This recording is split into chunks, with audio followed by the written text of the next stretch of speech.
দেখেন আপনি যদি টি শার্ট নিয়ে কাজ করেন তাহলে আপনি আপনার যদি কোন ধরনের টি শার্ট কোন কালার টি শার্ট বেশি আপনি উৎপাদন করবেন এটা নিয়ে যদি আপনি আইডিয়া পেয়েছেন তাহলে আপনি অডিয়েন্সের হেল্প নেন, তারা কোন কালারের টি শার্ট বেশি পছন্দ করে।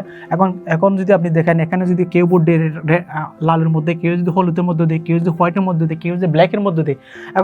এখন দেখা যাচ্ছে এখানে সবচেয়ে বেশি হচ্ছে মতামত দিচ্ছে, এখানে 80% মতামত দিচ্ছে হোয়াইট টি শার্টে। তাহলে আপনি কাস্টমারদের থেকে একটা তথ্য পাইলেন যে কাস্টমার আপনার যারা সারাউন্ডিং যা আপনার সাথে যে কাস্টমারগুলো হচ্ছে, যে পটেনশিয়াল কাস্টমারগুলো আপনার সাথে এঙ্গেজড আছে তারা হোয়াইট কালার টি শার্ট বেশি পছন্দ করতেছে, তাহলে আপনি হোয়াইট কালার টি শার্ট বেশি আরও প্রডিউস করতে পারবেন।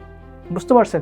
অথবা আপনি এখন আরেকটা প্রশ্ন করতে পারেন, এটা হচ্ছে আপনি কি বি নাকি রাউন্ড, অর্থাৎ কোন শেপের টি শার্ট তারা পছন্দ করে, তারা কি বি গলা টি শার্ট পছন্দ করে নাকি রাউন্ড গলা যে টি শার্ট এটা বেশি পছন্দ করে। এখন আপনি এখান থেকে হচ্ছে কাস্টমারের কাছ থেকে একটা মতামত পেয়ে যাবেন। বুঝতে পারছেন? তো এটা হচ্ছে ফুল কন্টেন্ট অথবা কিউ কন্টেন্ট।